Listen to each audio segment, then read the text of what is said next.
Okay, so I know I'm a couple days late on this, but we need to talk about what's going on with the 3DS and Wii U eShops.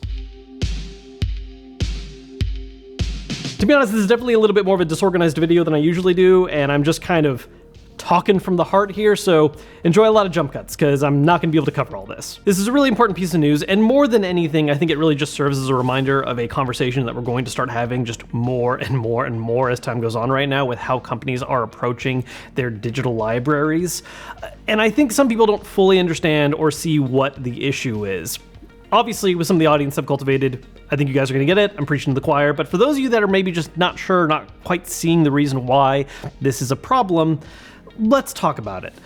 First off, I think one of the big things to really cover is why exactly this is an issue. Because at the end of the day, the problem isn't really that the eShop is closing. That is the service level problem. That is the kind of shorthand version of, oh, this thing is going down, and that kind of sucks. The reason why it sucks, though, isn't because I think everyone has a, strong attachment to specifically having an eShop on the 3DS and Wii U. It's the fact that there are specific titles that are more or less only existing by being on these storefronts, and with them going down, they're disappearing.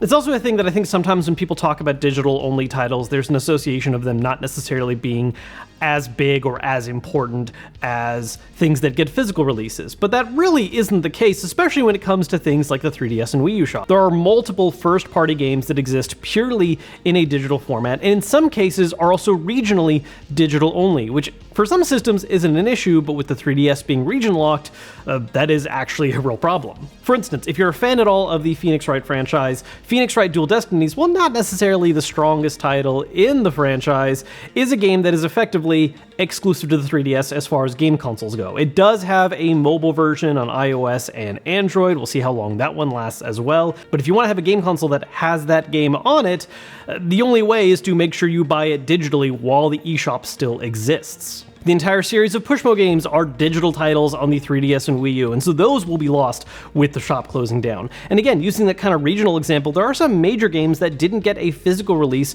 in certain territories. For instance, Shin Megami Tensei 4 is digital only in Europe and the UK. So if you are in one of those regions and you're using a 3DS from that region, the only way to legitimately play one of those titles is to purchase the game while it's still digitally available, or you're going to end up having to import a US or Japanese system to then use their respective carts. And so that's really where a lot of the frustration with this news comes from. It's not the fact that, again, oh man, I love the 3DS eShop so much. It's the fact that the 3DS eShop is the only way to gain access to certain titles that don't have any kind of alternative way of being made available just yet. This is the same song and dance we had a year ago when Sony was announcing they were going to be closing down the PS3 and Vita stores. There are multiple games that are digitally exclusive to those platforms, or in other cases, games that, sure, you could buy physically, but were considerably more expensive if you wanted to put in the work to hunting those down. A really popular example I liked using a lot was, say, looking at certain JRPGs like Suikoden 2, which you can get digitally on the PlayStation 3 and Vita store for about $6, but if you want to hunt down a physical copy, it's something that can cost several hundreds of dollars. And the thing is, removing digital options are also going to have that kind of impact on what physical stock is available. There are already some 3DS and Wii U titles that go for a little more money because the amount of stock made out of them was limited in the first place. But as soon as you remove a way of easily accessing the content digitally, that just immediately increases the value of these physical copies that are in circulation. And so when you start looking at certain things like certain JRPG titles, Pokemon games, even some situations with, say, ports and remakes of games that do exist elsewhere, like with Zelda Ocarina of Time or Majora's Mask, these titles are going to just increase in their potential value because of the fact there is no other way of obtaining that particular version. And where this really becomes an issue for the 3DS specifically is the fact that a lot of the games designed for the 3DS are kind of unique to it. I actually talked about this a lot last year when I made a video called The Most Important Nintendo System Right Now. And that was me at the time already kind of stressing about what was going to happen with the 3DS eShop in the future. We didn't know yet when that was going to happen. To be honest, when I made that video, I didn't expect it to be quite this soon either. But a really unique problem with the 3DS is that a lot of games that are designed for it don't really translate to other systems very well. There are ways to make it work. There are ways to kind of get mostly there, but there's not not really a perfect way to replicate the experience of having this clamshell design dual screen system with one screen being touch.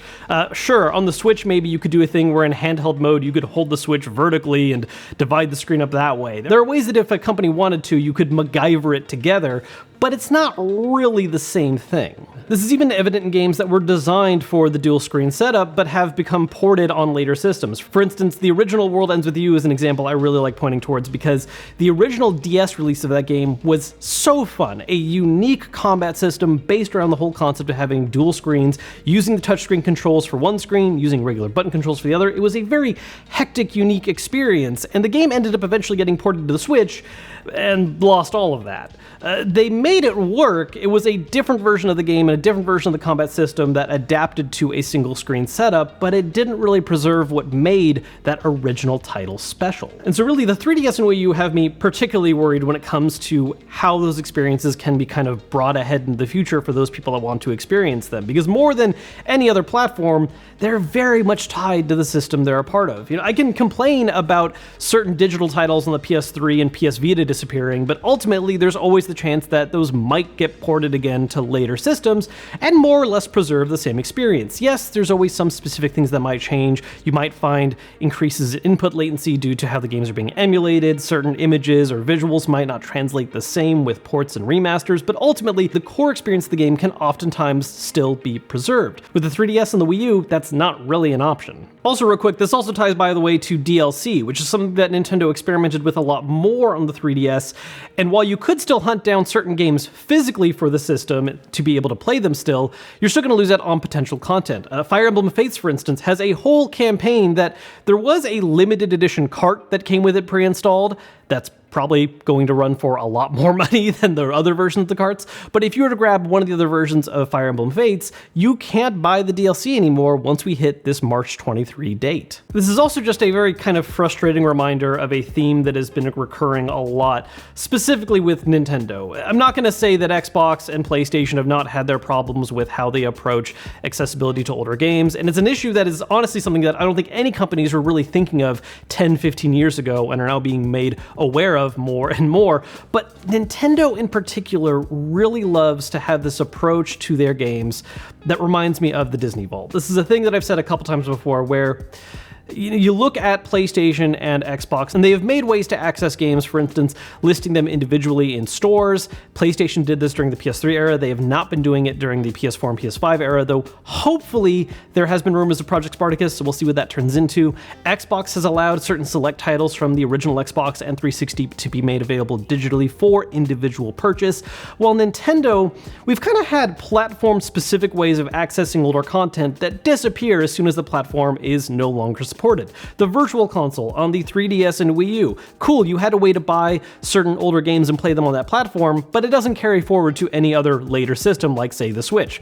The Switch has Nintendo Switch Online, where when you pay a monthly or yearly membership, you can play these great classic titles as long as you're still a paying member. And we don't really know what the long-term plan for that is either, right? Once the Switch is no longer the primary platform, or if Nintendo Switch Online itself gets taken down at some point, what does that mean for access to these titles on the Switch? Even with things like their Classic Edition systems, or the new Game & Watch systems that they did for Mario and Zelda, there's this very heavy approach of constantly tapping into these classics, which in some instances, I do love these concepts, right? I like the idea of the Classic Edition systems. I think the Game & Watch things make for cool little collectibles, but when they exist as just one more way that a game is then going to be not really made available in the long run, and it's this recurring series of new ways to try and rebuy and re-experience titles that you love for nostalgic reasons, it's very frustrating. And that's really big kind of problem, and cognitive dissonance comes with the situation, as well as the fact that Nintendo as a developer, Nintendo as a company making games, makes great stuff. That's why people enjoy supporting them. That's why people buy Mario and Zelda games even when they're being released multiple times. It's an experience you want to keep accessible in some way, and you're happy to do so within that specific instance. But the overall trend and the way things are getting handled ends up being really frustrating. And so you have this issue of the best way to kind of tell a company, hey, I don't like the way you're handling this, is to not buy the product.